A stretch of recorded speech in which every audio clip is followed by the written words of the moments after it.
Bonjour et bienvenue sur cette chaîne dédiée au concours de la fonction publique. Alors aujourd'hui, je vais te parler de l'épreuve de QCM du concours d'entrée aux instituts régionaux d'administration, aux IRA. Le QCM, c'est l'une des deux épreuves d'admissibilité et cette épreuve, elle représente 40 des 140 points de cette admissibilité. Les 100 autres points, c'est l'épreuve de résolution de cas pratiques sur lesquels tu peux écouter d'autres podcasts sur la même chaîne. Alors l'épreuve de QCM, elle dure 1h30. 1h30 avec 120 questions. Chaque question appelle une réponse unique. Certaines de ces questions pourraient prendre la forme de petites mises en situation. On te poserait une situation professionnelle et tu choisirais parmi les 3 options qui te sont posées. Alors c'est un QCM à points négatifs et c'est là la difficulté principale. Le barème, c'est une bonne réponse te donne 1 point, une mauvaise réponse t'enlève 1 point. Et si tu ne réponds pas, c'est 0 point. Donc il faut t'y préparer. Tu ne peux pas compter sur le hasard, car une mauvaise réponse va t'annuler une bonne réponse. Et à ce jeu-là, on a vite fait de perdre des points. D'autant qu'il y a une note éliminatoire. Au total, tu dois avoir sur ce QCM au moins 5 sur 20. Alors dans ce QCM, tu as 40 questions sur, d'une part, le fonctionnement, l'organisation, les politiques des institutions européennes et d'autre part, la culture numérique. Donc on peut imaginer qu'on aura à peu près 20 questions de culture numérique. L'introduction de ce thème dans le concours des IRA, c'est une nouveauté en 2020. Heureusement, on a un programme relativement détaillé qui nous permet de voir qu'est-ce qu'on attend exactement comme connaissance de culture numérique et on a des sources. Mais à vrai dire, c'est un peu le foisonnement de ces sources qui peut te faire perdre du temps. Alors, j'ai regardé un petit peu dans les sources que citait la DGAFP sur le site de présentation du concours, ce qui pouvait vraiment être directement utile. Et en fait, on arrive assez vite à réduire le nombre de sources. La première, c'est Pix, pix.fr. C'est un site sur lequel tu trouveras des quiz qui te permettent de réviser 9 thèmes du socle de compétences numériques qui fait partie de la première partie du programme de l'épreuve. Donc, quand tu vas sur Pix, tu regardes ces 9 thèmes, tu repères donc ces 9 thèmes qui correspondent à cette première partie du programme et tout simplement tu déroules les quiz qui te permettent de balayer un certain nombre de compétences. Alors ces compétences, ça va être par exemple mener une recherche, gérer des données, traiter des données et puis également utiliser une messagerie, savoir publier sur le web. Autant de points sur lesquels Pix.fr te permettra de réviser des bases. On ne te demande pas d'être un pro du web, simplement d'avoir des connaissances de base sur la communication par le web. Donc Pix.fr, c'est vraiment la première source que tu dois regarder et ça va te prendre du temps. Quand tu passes sur chacun des 9 thèmes, je l'ai fait de mon côté, c'est quand même très consommateur de temps. Donc n'attends pas évidemment la veille de l'épreuve pour t'y mettre, il faut faire ça régulièrement, petit bout par petit bout, pour arriver au bout de ces 9 thèmes. Tu pourras compléter par un cours en ligne de l'Université de Lille. Alors je te mets le lien en description de ce podcast. Sur ce cours en ligne, regarde uniquement, à mon avis, les modules qui s'appellent le web et Internet. Parce que les autres modules me paraissent trop compliqués pour le niveau qu'on va te demander aux IRA. Donc pas la peine de perdre du temps. Regarde uniquement ces 2 premiers modules. Donc ça va te permettre de réviser la première partie du programme, le socle de compétences numériques. Et puis tu as une deuxième partie de ce programme qui s'appelle l'administration numérique. Alors qu'est-ce que ça veut dire exactement ? Eh bien, tu vas retrouver sous ce thème les politiques de l'administration numérique, l'open data, le big data, le cloud, etc. Des notions que tu dois connaître globalement. Le côté européen également, la politique du marché unique numérique, donc en gros les principales directives. Quelques notions de base sur la loi informatique et liberté et le rôle de la CNIL, et puis un gros pavé qui est le règlement général sur la protection des données, le règlement européen d'application directe qui est entré en vigueur en mai 2018. Et ce règlement, tu dois vraiment le maîtriser. C'est pas seulement connaître les notions principales, concrètement, tu dois comprendre l'impact de ce règlement pour l'activité de l'administration et puis en général sur les principes de protection des données personnelles. Alors pour réviser cette partie du programme, tu peux trouver beaucoup d'informations sur le site de la CNIL, avec des fiches synthétiques très bien faites et qui te permettent justement de prendre différents points de vue. Le point de vue de la personne qui confie des données personnelles, mais aussi le point de vue de l'administration, qui va les gérer.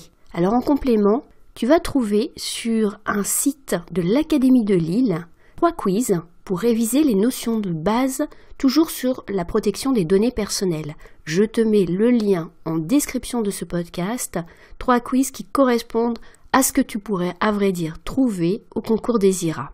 Et puis au fil de mes lectures, j'ai mis de côté des questions qui pourraient faire l'objet de ce QCM sur sa partie culture numérique. Alors je te les ai rassemblées dans un document auquel tu pourras accéder gratuitement en suivant un lien que je te mets là aussi en description de ce podcast. En suivant ce lien, tu vas arriver sur un espace collaboratif sur Slack. C'est un espace qui te permet d'accéder à des ressources, mais aussi d'échanger avec d'autres candidats à la fonction publique. Et donc tu y trouveras ce QCM avec 40 questions sur les différentes parties du programme. Là, je me suis vraiment calée sur le programme du concours, donc elles sont dans l'ordre du programme. Alors, ce que je te conseille, c'est d'abord de travailler le fond, c'est-à-dire de regarder les sources que je t'ai indiquées, de regarder concrètement ce que c'est que le RGPD, par exemple, d'aller voir exactement comment ça s'applique. Là aussi, tu pourras trouver une aide avec un sujet en fait de cas pratique. Je l'avais construit pour préparer à l'épreuve de cas pratique. Mais ce sujet sur l'application du RGPD peut t'aider à comprendre le fonctionnement de ce RGPD. Et donc, n'hésite pas à aller également le voir. Pareil, je te le mets en description du podcast. Il est lui aussi sur Slack. Donc, n'hésite pas à regarder d'abord toutes ces sources, à les travailler, à les réviser pour le concours. Et seulement ensuite, faire le QCM que tu trouveras en description. Ça te permettra de conclure tes révisions et d'évaluer ton état de préparation. N'oublie pas, une réponse fausse, c'est moins 1 point. Donc regarde ce que ça donne au vu de ce QCM que je te propose. Sur les 40 questions que je te propose, est-ce que tu arrives à peu près à la moyenne, voire mieux si possible. Mais prends bien en compte le fait que dès que tu as une réponse fausse, ça t'enlève 1 point. Comme je te le disais tout à l'heure, il y a une note éliminatoire. Donc si on ramène cette note éliminatoire qui est donc de 5 sur 20 sur l'ensemble de l'épreuve, si on la ramène ici sur le QCM de culture numérique, ça veut dire qu'il faut que tu aies au moins 10 points sur cet ensemble de 40 questions. Mais bien sûr, l'objectif, c'est d'aller au-delà. Alors tu pourras encore trouver des informations complémentaires dans des ouvrages. On a des ouvrages qui sont bien faits, en particulier sur le RGPD, qui est quand même le point le plus difficile du programme. Tu trouveras une petite bibliographie également sur Slack avec quelques ouvrages qui ne te font pas perdre du temps, ça va pas trop dans les détails, mais ça t'explique le pourquoi du comment et donc c'est toujours bien plus facile d'expliquer comment on applique un texte quand on a compris sa logique interne. Alors il est clair que dans ce QCM, on va retrouver des questions qui sont souvent les mêmes, il faut vraiment t'y préparer.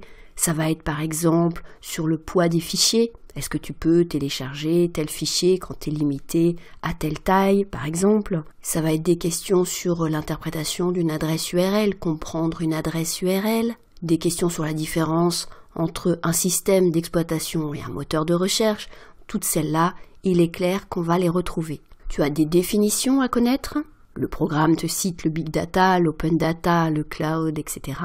Et puis, des outils de politique du numérique, des programmes actuellement développés. Par exemple, si je te cite Alicem, si je te cite Fun ou France Connect, eh bien, est-ce que tu saurais me dire à quoi ça correspond? Ça, il faut que tu le saches. Pour ce qui concerne le RGPD, il y a des notions également de base à connaître. Qu'est-ce que c'est qu'une donnée personnelle, d'abord, mais aussi qu'est-ce que c'est qu'une donnée sensible, quels sont les droits des personnes que doivent respecter donc les organismes publics, mais aussi privés. Tout ça, ça ne s'improvise pas. Donc il faut vraiment travailler cette partie du programme. C'est vraiment faisable. Tu n'as pas à être un expert en numérique.